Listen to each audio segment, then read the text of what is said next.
Assalamualaikum, selamat datang kembali di channel Belajar 3D Printing dengan saya Wahyu. Dan ya, tempatnya berubah. Jadi kita setting supaya lebih proper buat bikin konten. Dan yes, kali ini kita akan ngobrol-ngobrol, nggak lebih ke teknis, tapi lebih ke apa ya? Jadi kalau biasanya adalah ngedesain ya. Nah, sekarang bagaimana dapat ide untuk ngedesain produk gitu ya. Dalam hal ini adalah produk yang bisa dibuat dengan 3D printing. Langsung aja ya. Jadi saya buat PowerPoint simple ini di sini. Kita buka aja langsung. Oke. Jadi mencari ide produk 3D print. Bagaimana caranya? Nah, cara yang paling simple adalah dengan menemukan masalah, kemudian kita buat solusinya. Dalam hal ini adalah solusinya dengan 3D print. Jadi ya simple sih sebenarnya, orang jualan terus kemudian orang bisnis itu biasanya adalah jualan solusi. Nah, dalam hal ini adalah kita nyari masalah, kemudian kita buat solusinya dan itu yang kita jual dalam bentuk desain maupun dalam bentuk produk. Gitu ya. Jadi tergantung teman-teman nanti mau bikinnya dalam bentuk desain, dijual STL-nya, filenya gitu, atau mau dijual sudah dalam kondisi terprint gitu ya. Kemudian, di mana kita bisa nyari atau menemukan masalah itu?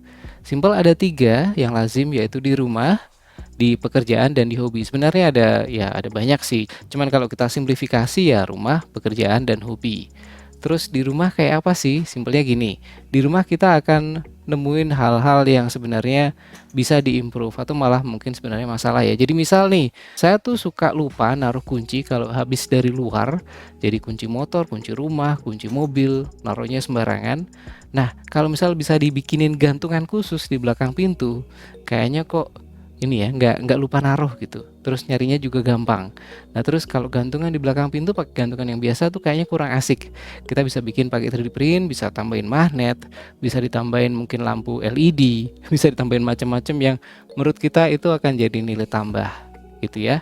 Jadi di rumah ada macam-macam, misalnya mau bikin gantungan kunci, kait gantungan kunci, terus misal kotak cincin, kemudian bikin mainan anak dan sebagainya. Ada banyak banget peluang yang bisa kita coba pakai 3D print. Oke, berikutnya kalau di pekerjaan. Nah, ini kalau pekerjaan ya, misalnya ada tempat alat tulis. Karena nggak semua tempat itu alat tulisnya sama. Jadi ada pekerjaan-pekerjaan yang alat tulisnya itu nggak bisa pakai alat-alat yang standar gitu ya. Jadi mungkin pakai spidol gede tapi juga sama spidol kecil, terus mungkin pakai cutter yang bentuknya beraneka rupa, itu bisa kita buatin sendiri pakai 3D print. Kemudian misalnya yang paling umum nih ya, tutup webcam. Webcamnya laptop itu biasanya ya memang kebuka kayak gitu ya.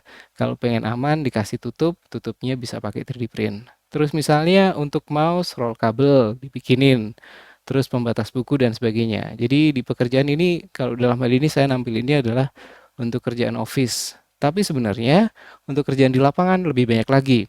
Misalnya nih, kalau misal teman-teman ada di maintenance ya, terus kemudian ada mesin yang punya sensor, terus sensornya ada holder. Nah, holder itu seringkali kadang-kadang custom desainnya. Nah, itu kalau misal nunggu dari maker bisa lama, kadang-kadang lebih cepat pakai 3D print dan sebagainya. Ada banyak yang bisa dieksplor di situ.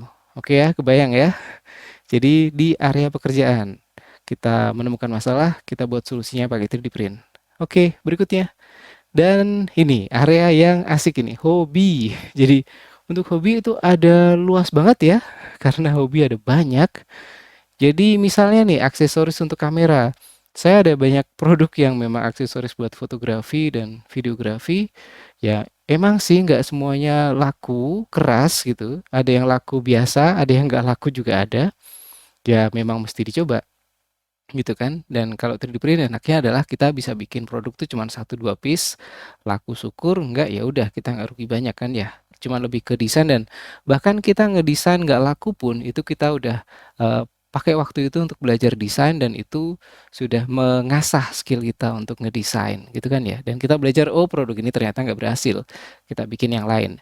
Ada waktu itu bikin salah satu tuh yang saat ini bahkan saya stop karena emang udah nggak zamannya, tapi kadang masih ada yang nyari, yaitu dulu bikin tea bracket. Jadi kalau buat tempat ini ya, tripod, terus orang mau bikin foto yang flat lay dari atas gitu, kameranya dari atas, itu dulu tuh pakai tripod terus ada palangnya. Nah, saya bikin alat yang bisa dipakai buat nyopot ini barnya tripod kemudian dipasang horizontal. Kalau sekarang orang lebih cenderung pakai kayak gini nih, yang kayak boom gini ya. Mungkin semoga kelihatan di kamera. Jadi pakai boom gini dipasang kamera gitu. Cuman kalau dulu ya itu, pakai tripod yang khusus yang bentuknya T. Nah, saya bikinin T-bracket supaya tripod yang biasa bisa dibikin kayak gitu juga. Dan itu lakunya hampir seratusan pieces. Lumayan sih. Ada banyak lah ya, ada banyak teman-teman bisa explore dan ini nggak boleh dijual, tapi saya pakai sendiri. Ini adalah, semoga kelihatan di kamera. Ini adalah foam yang abu-abu ini di atasnya kamera ya. Jadi ini bisa dicopot. Nah, di atas kamera ini kan ada mikrofon dua ya. Terus mikrofon ini bisa ngerekam suara kalau kita rekam video. Cuman masalahnya kalau dia kena angin, misal anginnya kita ngomong, terus anginnya dari kipas atau AC itu jadi kayak puh, puh, puh gitu. Suaranya jadi berantakan, rusak semua. Jadi kita tutupin pakai foam. Nah, foamnya dipakein kotak seperti ini. Jadi suaranya masih bisa nembus lewat foam. Terus dia diselipin ke ini hot shoe kayak gini. Memang saat ini nggak saya jual, cuma buat sendiri. Tapi ini solusi buat masalah saya. Dan dari sini saya bisa bikin banyak video tutorial buat channel yang lain ya. Dan workflow-nya jadi cepat banget. Kalau dulu saya ngerekam pakai kamera terus ada mikrofon ditodong di samping dan ya rumit lah ya, geser dikit suaranya hilang gitu. Kalau sekarang lebih simple. Kemudian juga oke, aksesoris game, bisa holder joystick dan sebagainya gitu ya.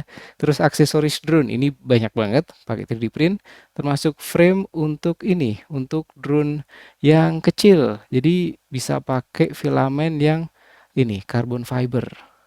Terus kemudian untuk miniatur dan RC ini banyak banget yang bikin ya. Dari mulai apa kon miniatur kon kuning itu oranye yang bisa buat bikin diorama kayak gitu-gitu.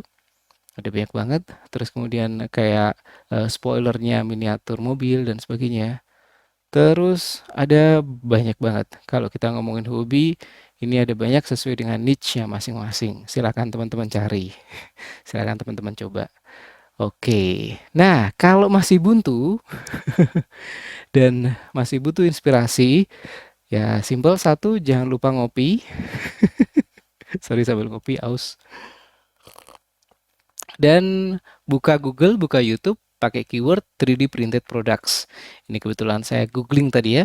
Ini ada banyak kalau misal teman-teman cari pakai Google 3D printed products, useful 3D printed products, terus household, terus kayak apa ya? Misal fotografi aksesoris 3D printed product kayak gitu-gitu.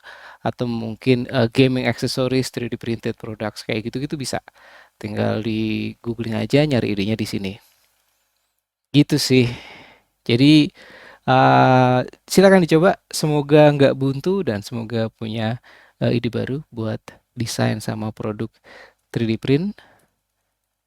Dan yes, untuk video kali ini itu aja. Semoga cukup membantu ngasih inspirasi dikit. Dan kalau misalnya ada pertanyaan silahkan diketik di komen. Ya, itu aja untuk kali ini. Thank you udah nonton. Sampai ketemu di video berikutnya. Wassalamualaikum.